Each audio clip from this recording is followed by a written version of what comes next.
জনাব আল্লাহ সকল আকারের স্রষ্টা, আল্লাহ নিজে নিরাকার। এই কথাটি এনায়েতুল্লাহ আব্বাসী বলেছেন। আমি কারোর নাম বলতে চাই না। আল্লাহ নিরাকার নন, আল্লাহর আকার আকৃতি আছে। আমরা কোরআন হাদিসে তার যেভাবে আকার আকৃতির কথা এসেছে সেভাবে মানি। তোমার চলে না, তুমি মানিও না। আমি কারোর নাম নিয়ে কথা বলতে রাজি নই। আপনাকে বলতে হতো জনৈক আলেম বলেছে, তাহলে আমি খুশি হতাম। আমার জীবনে আমি কোনোদিন কারো প্রতিশোধ নেব না।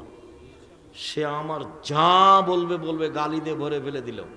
আমার জীবনে আমি কোনোদিন কারো বদনাম করব না, এটা আমার ত্যাগ। ইনশাআল্লাহ যা হবে হবে, কি হবে আমি চিন্তা করি না, যা হবে হবে। মানুষের বদনাম করব না, আমাকে গালি দিয়ে ভরে ফেলে দিলে। বিমা এবং ব্যাংকে চাকরি করা যাবে কিনা? বিমা ও ব্যাংকে জব করা যাবে কি যে না চাকরি করা যাবে না? বিমা ব্যাংক এগুলো সব সুদ। জানার ছিল যে একজন ব্যবসায়িক প্রশ্ন করছে যে ওনার 100 টাকার কিনা পণ্যটা সর্বোচ্চ কত বিক্রি করতে পারবে? 120 টাকা। চলন্ত বাজারে যদি 100 টাকা দিয়ে কিনেছে 500 টাকা দিয়ে হয়, 1000 টাকা দিয়ে তবু যায়, যদি প্রতারণা না হয়। বেশি হলে সমস্যা কোনো সমস্যা নেই। আল্লাহ রসুল একজন সাহাবিকে বললেন যে কুরবানির জন্য একটা ছাগল কিনে নিয়ে এসো। তখন সাহাবি বাজারে গিয়ে 1 টাকা দিয়ে একটা ছাগল কিনেছে, তাকে 2 টাকায় বিক্রি করেছে বাজারে আর এক মাথায় দিয়ে। আবার 1 টাকা দিয়ে ছাগল কিনেছে, টাকাও ফিরে নিয়ে এসেছে। আল্লাহ রসুল খুশিয়ে বলছেন, বারাকাল্লাহু ফি তিজারাতিকা, আল্লাহ তোমার ব্যবসায় বরকত দান করুক। খুশি হয়ে গেছেন। তো এটা ডবল দামে বিক্রি ছিল, চলমান বাজার। ও যেন জেনে শুনে প্রতারণা না দেয়।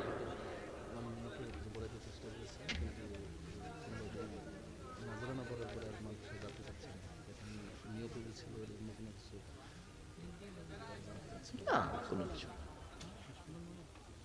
মান্যত মেনে থাকলে কাফারা লাগবে।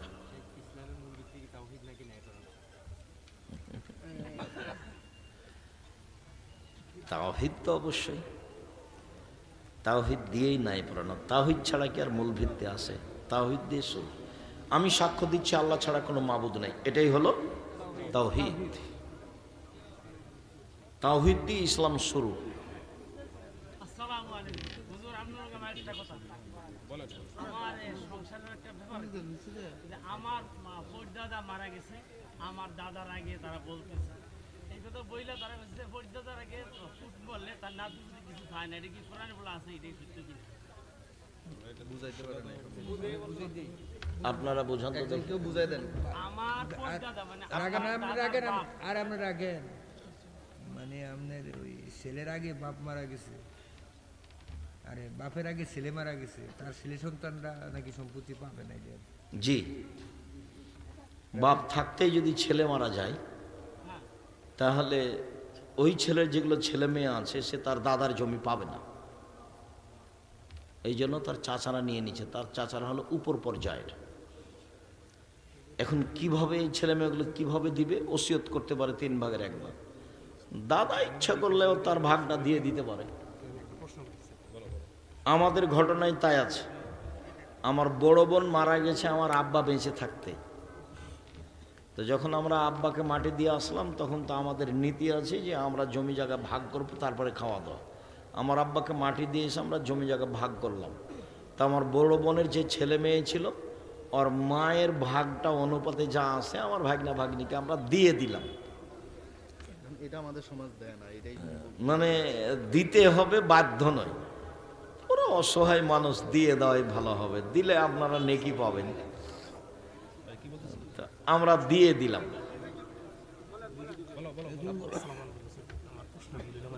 আমি একটু বিভ্রান্তির মধ্যে আছি আর কি। আমি জানতে চাইতেছি যে আমি শুনছি যে ইমাম আবু হানিফা বুখারী আল ইসলাম যিনি বুখারী লেখছেন, ওনার উস্তাদের উস্তাদ ইমাম আবু হানিফা। তো কারটা আমি মাইনে চলবো? ইমাম আবু হানিফা মানবো নাকি বুখারী আল ইসলামের কথা মেনে চলবো? বলছে ও ছেলেটা যে ইমাম বুখারীর ওস্তাদের ওস্তাদ হচ্ছেন আবু হানিফা রাহিমাহুল্লাহ। তো এখন আবু হানিফা রাহিমাহুল্লাহকে মানবো না বুখারী মানবো?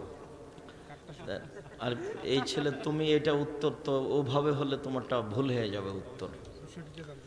সঠিকটা হলো আল্লাহর নবী বললেন যে আমি তো দুনিয়া থেকে চলে গেলাম, দুইটা জিনিস রেখে গেলাম, কোরআন আর হাদিস। তোমরা যতদিন এই দুটা মেনে চলবে ততদিন ঠিক পথে থাকবে। যদি এই দুটা মেনে না চলো তাহলে ভুল পথে চলে যাবে।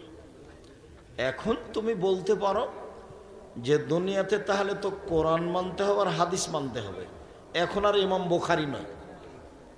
ইমাম বুখারীকে মানতে হবে এই কথা নয়, ইমাম বুখারীকে মানবো কেন? সহি কোনটা? হ্যাঁ, তুমি বলো এখন যে সহি হাদিস কোনটা, তাহলে কি মানতে হবে? কোরআন আর হাদিস। তাহলে ইমাম বুখারীকে মানতে হবে এই কথা নয়, বুঝতে পারোনি কথা? ইমাম শাফিঈকে মানতে হবে এই কথা নয়, কি মানতে হবে বলো তো? কোরআন এবং সহি হাদিস। আমার প্রশ্নটা হচ্ছে যে বুখারী আলাইহিস সালামের উস্তাদের উস্তাদ উনি, তাহলে উনিও তো রিসার্চ করছেন এই ব্যাপারে, তাহলে উনি কি ভুল? উনি তো ওনার আগে জন্মগ্রহণ করছেন, উনিও তো রিসার্চ করছেন। উনি সঠিক না বুখারী আলাইহিস সালাম সঠিক? আচ্ছা, শুকরিয়া, জাযাকুমুল্লাহ খায়ের। আর কেউ কিছু বলবেন? জাযাকুমুল্লাহ খায়ের, বারাকাল্লাহ, জাযাকুমুল্লাহ পাকে। একজন মৃত ব্যক্তিকে আমরা কিভাবে একদম সহি পদ্ধতিতে এবং রাসূল সাল্লাল্লাহু আলাইহি ওয়াসাল্লামের পদ্ধতিতে কবরস্থ করব, যদি একটু বলতেন। মরার সাথে সাথে সাদা কাপড় দিয়ে ঢেকে দিতে হবে। তারপরে পানিতে বড়ইয়ের পাতা দিয়ে পানিটা গরম করে ওকে বাম কাতে রেখে শরীর থেকে কাপড় সরিয়ে দিয়ে পুরো শরীরটা ভিজিয়ে বড়ইয়ের পাতার ওই পানি গরম দিয়ে অর্থাৎ সাবান দিয়ে গোটা শরীরটাকে ভালো করে ডলে ডলে ধুয়ে ফেলতে হবে হাত দিয়ে 3 বার পুরো শরীর। এ হলো ধোয়া। তারপর ওকে আবার বাম কাতে করে ডান কাত থেকে আগে ধোয়া শুরু করতে হবে। আগে অজু দিতে হবে, নাক কানগুলো একটু যেভাবে অজু করে এই যেটা ধুয়ে দেওয়া, মুখটা ধুয়ে দেওয়া, নাকে একটু ভিজা আঙ্গুল দেওয়া, মুখে একটু ভিজা আঙ্গুল দেওয়া, পা দুটো ধুয়ে দেওয়া।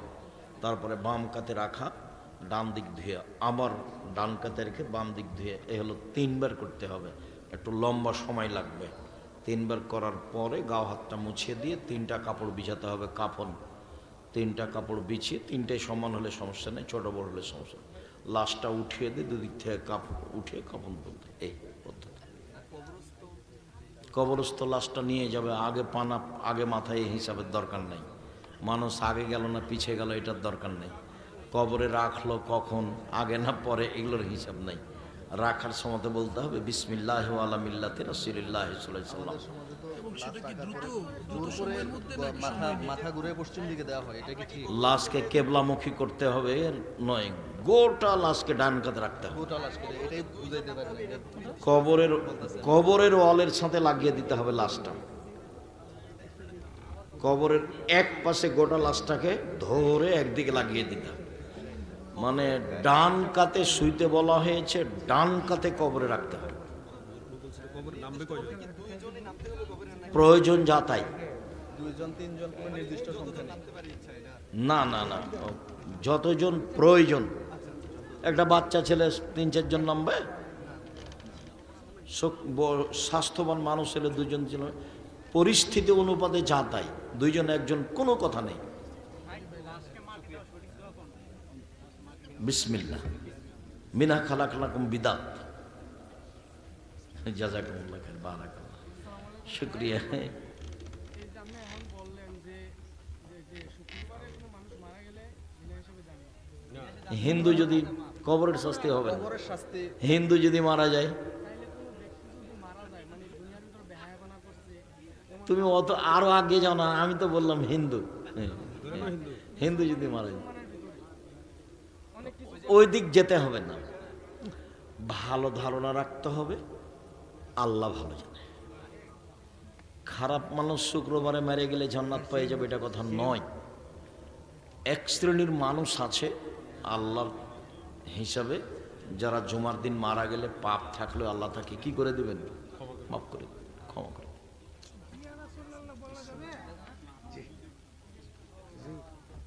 জি না, জি, আচ্ছা, শুক্রিয়া, জাযাকুমুল্লাহ খাইর। আল্লাহ আমাদের যারা মারা গেছে তুমি তাদের কবরের শাস্তি মাফ করো, রাসূলের পিতামাতা কবর থেকে উঠা ইসলাম গ্রহণ করছে, এই রাসূল সাল্লাল্লাহু আলাইহি ওয়াসাল্লামের পিতামাতা কবর থেকে উঠে ইসলাম গ্রহণ করেছিল, এটা ডাহা মিথ্যা কথা, নগদ মিথ্যা। ধর্ম পাগল হয়ে গেছে। আল্লাহ আমাদের যারা মারা গেছে তাদের তো আল্লাহ রাসূল তার জন্য ক্ষমা চাওয়ার অনুমতি পাননি। আল্লাহ রাসূল নিজে বললেন আমার মায়ের ক্ষমার জন্য বলি, বলা হবে না। বুখারী মুসলিমের হাদিস ছিল। মুহাম্মদ সাল্লাল্লাহু আলাইহি ওয়াসাল্লাম অনুমতি দেয় নাই। তাহলে মুহাম্মদ সাল্লাল্লাহু আলাইহি ওয়াসাল্লাম মৃত্যুর 223 বছর পর হাদিস লেখা হয়, তাহলে হাদিস লেখার অনুমতি কে দিল? তুমি পড়াশোনা না জেনে এটা লিখলে কেন? বা তোমাকে কে লিখতে বললো? বকাঠে ছেলে। কত হাদিস আছে আল্লাহ রাসূল নিজে লিখতে বলছেন হাদিস। এই যে আব্দুল্লাহর বই কিনো, আমরা হাদিস মানতে বাধ্য। আছে, গাড়িতে আছে, আব্দুল্লাহর বই কিনো, হাদিস মানতে বাধ্য। যারা সজল যে বলছে যে আব্দুল্লাহর কাছে পরাজয় বরণ করেছে, ওই যে সজল লন্ডনে থাকে না, রোশন সজল না কি যেন ওর নাম, বলছে শুধু কোরআন মানতে হবে। কোরআন যে মানতে হবে তার প্রমাণ কি? কে বলল কোরআন মানতে হবে? কোরআন তো অনেকদিন পরে লিখা হয়েছে, ছাপা হয়েছে। কোরআন মানতে হবে তার প্রমাণ কি? আল্লাহ বলছেন ইয়াহদি বিহি কাসীরা ওয়া ইউদিল্লু বিহি কাসীরা। বহু মানুষকে আল্লাহ কোরআন দিয়ে ভ্রান্ত করেন, কোরআন দিয়ে হেদায়েত করেন। এই শ্রেণীর মানুষদের পাপ নেকি ওজন হবে না। যারা এগুলো বলে সজলের মতো। আল্লাহর নবী হাদিস লিখতে বলেছেন, সাহাবীগণ ধরে রেখেছেন, লিখে রেখেছেন। আব্দুল্লাহ ইবনে উমর লিখতেন আর আবু হুরায়রা রাদিয়াল্লাহু আনহু মুখস্থ করতেন। শায়েখ কবরে নাকি মুনকার নাকির ফেরেশতা আসবে সওয়াল জবাব নেওয়ার জন্য। কোরআনে নাকি মুনকার নাকির ফেরেশতার নাম নেই। কোরআনে আছে কেরামান কাতেবিন, সম্মানিত লেখক, আর হাদিসে তাদের নাম উল্লেখ হয়েছে। তার মানে তুমি মনে হয় সজলের বন্ধু হতে পারো। তোমার পাপ নাকি ওজন হবে না যদি এই আকীদা থাকে। তাহলে তোমার মুখ এবং হাত ধরে তোমাকে একবারে জাহান্নামে নিক্ষেপ করা হবে। বেকুফ, জায়গা পাও না। তোমার নেতাকে বলে দাও আব্দুর রাজ্জাক আপনার ব্যাপারে এভাবে বলেছে, আব্দুর রাজ্জাক বিন ইউসুফ। জনাব কোরআনে আছে হায়াত 2 বার, মৃত্যু 2 বার। তাহলে কবরে যদি জিন্দা করে সওয়াল জবাব নেওয়া হয়, তাহলে হায়াত আবার মৃত্যু কতবার হয়? তুমি গুনে দেখো কতবার হয়। একবার ছিল, শুক্রকীট ছিল, তখন মরা ছিল, জীবিত হয়ে দুনিয়া এসেছে। একবার জীবিত হয়েছে, আবার মারা যাবে, মারা গেছে, আবার জীবিত হয়ে উঠবে। তাই আল্লাহ কোরআনে বলেছেন 2 বার মরা, 2 বার জীবিত হও। জনাব মানুষ মৃত্যুর পর থেকে জান্নাত জাহান্নাম এর ফয়সালা দেওয়া হয় নাকি? হাসরের মাঠে বিচারের পর জান্নাত জাহান্নামের ফয়সালা দেওয়া হয়। ফয়সালা পৃথিবী সৃষ্টির 50,000 বছর পূর্বে দেওয়া হয়েছে। ওইটা তার তাকদির অনুযায়ী তার গতিবিধিতে বাস্তবায়ন হবে। পৃথিবী সৃষ্টির 50,000 বছর পূর্বে 4টে জিনিস লেখা আছে, হায়াতাহা ও মাউতাহা ও রিজকাহা ও মাসায়েবা। তার জীবন, তার মরণ, তার রুজি, তার রোগ ব্যাধি। এই জন্য তো আমি করোনা মানিনি। সারা দুনিয়া যদি একদিকে হয়, আমি আব্দুর রাজ্জাক বিন ইউসুফ করোনা মানব না। কিয়ামত পর্যন্ত যদি আর কোনোদিন কাবা ঘরে পরস্পর না দাঁড়ায় পায়ে পা মিলিয়ে, আমি বলবো না যে এটা জায়েজ। কেন? ফাঁকা ফাঁকা করে 3 ফুট পর পর দাঁড়ানো বৈধ করতে হলে আবার মোহাম্মদ সাল্লাল্লাহু আলাইহি সাল্লামকে আসতে হবে। তার চেয়ে করলে না আমি বেশি বুঝলে তাহলে তো উল্টা হয়ে গেল। আমরা ওরকম ধর্ম মানি না।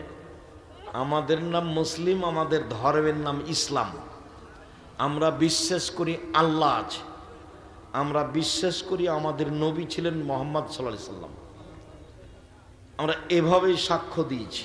আমরা বিশ্বাস করি মানুষের মরণ হবে, কবরের শাস্তি হবে, কবরে ভালো থাকবে, পুনরায় জীবিত হবে, ভাগ্য আছে, জাহান্নাম জান্নাত আছে। আমরা এভাবে বিশ্বাস করি, এভাবেই মরতে রাজি। তুমি তোমার মতো মরগা তাতে আসে যায় না। আমরা কোনভাবে মরতে চাই? আল্লাহ আছে এটা আমরা বিশ্বাসী যে আল্লাহ আছেন। আমাদের নবীর নাম মুহাম্মদ সাল্লাল্লাহু আলাইহি সাল্লাম। মানুষের মরণ হবে, কবরে শাস্তি সুবিধা আছে, বিচারের মাঠে মানুষ উঠবে, মানুষের পাপ নেকি ওজন হবে, জাহান্নাম জান্নাত আছে। আমরা এভাবে বিশ্বাস করি, এভাবে বিশ্বাস করব। দেহে শ্বাস থাকাকালীন পৃথিবীর কোনো সমস্যা আসলেও এখান থেকে ফিরে যাব না ইনশাআল্লাহ। এইভাবে আমরা ভাগ্যকে বিশ্বাস করি, এইভাবে আমরা আল্লাহকে মেনে চলি। যা হবে হবে, আমরা এটা মেনে নিয়েছি, এরই উপরে থাকবো ইনশাআল্লাহ। একজন জানার জি